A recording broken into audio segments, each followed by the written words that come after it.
Hey people, that's my rundown of things in entertainment news that interest me, and since it has been so long since I've done one of these videos, I'm going to mix things that happened a little while ago that I haven't had a chance to talk about yet with things that are more recent, starting with Guardians of the Galaxy. Chris Pratt, best known for his roles on Parks and Recreation and in the movie Zero Dark 30, has been cast in the lead role of Star-Lord.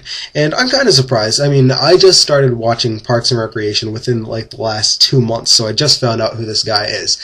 And not that I have any doubts about his acting ability. I think he's done well in Parks and Recreation. I haven't seen him in Zero Dark 30, so I only know him in his comedic role. But since Guardians of the Galaxy is a more obscure Marvel franchise, I was kind of thinking that they would go for somebody better known to attract people to this franchise that is more out there. I mean, Guardians of the Galaxy is very different. You've got all these aliens, you've got Rocket Raccoon, who is a very different type of character for a blockbuster, so it's an interesting casting choice, but I think he'll do well, and I'm excited to see where this movie goes.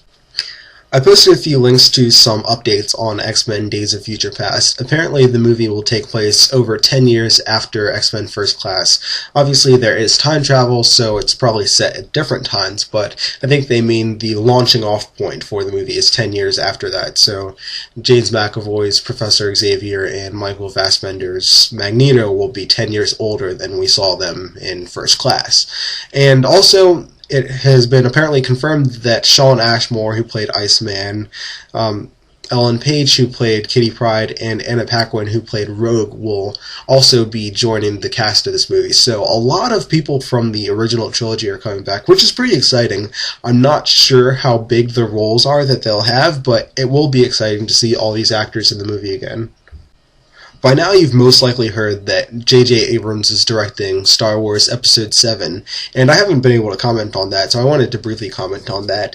I think it's pretty exciting. I'm not sure how I feel, but I liked his Star Trek a lot, the first Star Trek movie, and I think Into Darkness looks pretty good as well. The thing that impressed me the most about Star Trek was that, in terms of the fan reaction, I think it was pretty well received by fans, and as someone who is not like really a fan of Star Trek, I thought it was very accessible, so it hit that balance very well of being able to appeal to the mainstream as well as the core fan base. And I think that's what you need to do with something like Star Wars Episode 7. There's a danger of being very too deep into Star Wars where you only appeal to those fans, and there's also the danger of making a Star Wars movie that fans are going to hate because it just doesn't feel true to Star Wars, and I think he'll be able to bring to life what we want to see in a Star Wars movie. And I've also posted a couple links to comments made by the writers of the movies, the upcoming Star Wars movies, so check those out if you're interested. But yeah, I think it is kind of interesting to have the Star Trek director directing Star Wars now, and I don't want them to feel too similar, but I mean, if it does feel kind of like the last Star Trek movie, it's not necessarily a bad thing, because I thought it was a very solid movie.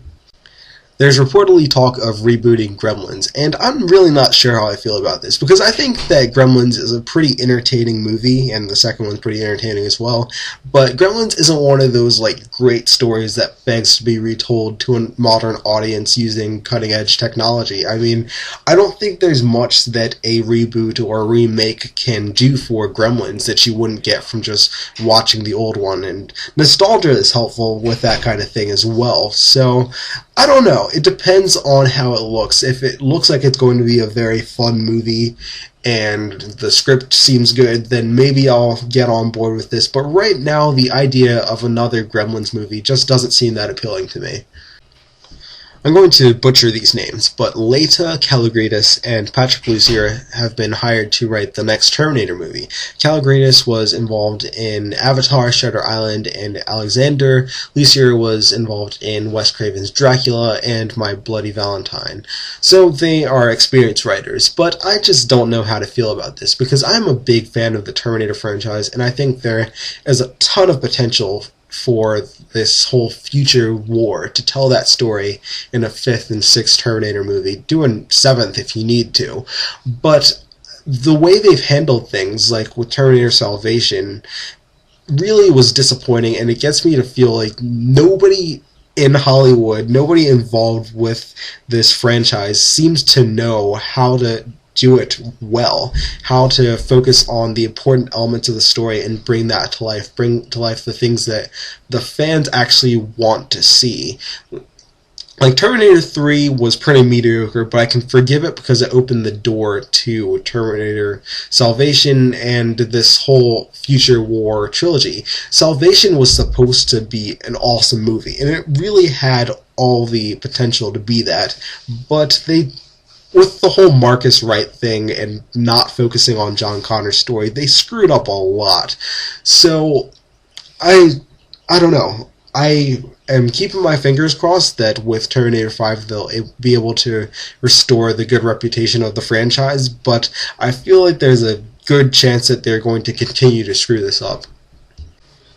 Unfortunately, I have to end this video on a sour note because Young Justice and Green Lantern animated series have been cancelled, and I believe they will be able to finish out their current seasons and hopefully close out the story arcs, but it does suck because there aren't a lot of good animated series out right now, and when a new animated series comes out and it's mature, it's got well-written stories, and it doesn't talk down to its audience, it's very exciting, and it sucks to see these kind of high-quality shows end very soon when crap continues to flood these channels and go on for like 5 seasons, like 8 seasons I believe in the case of SpongeBob. Yes, I just called SpongeBob SquarePants crap because it is crap.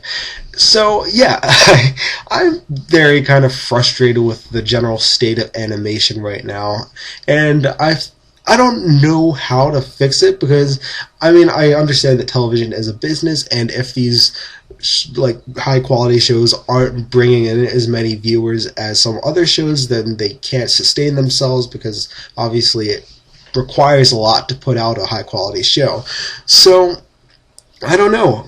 I feel like part of the problem is that a lot of the audience that would really appreciate these well written shows like Young Justice aren't watching Cartoon Network because it is so flooded with crap that only young children would like. So the network itself just has the image of just being for kids, and animation itself has the image of just being for young children, unless it's like on Adult Swim or Fox on the prime time, like Family Guy or something like that. So these shows don't catch the audience, the potential audience that they deserve. So it's a frustrating situation, and hopefully things will start to change. The networks will start to figure out how to market themselves better, market the shows better, and create a block that's more catered for supporting these shows. But for now, it's going to continue to be a struggle for great shows like this. But that's really all I've got for this week. Thank you very much for watching. If you liked what you saw, please like, comment, subscribe, and tune in next time.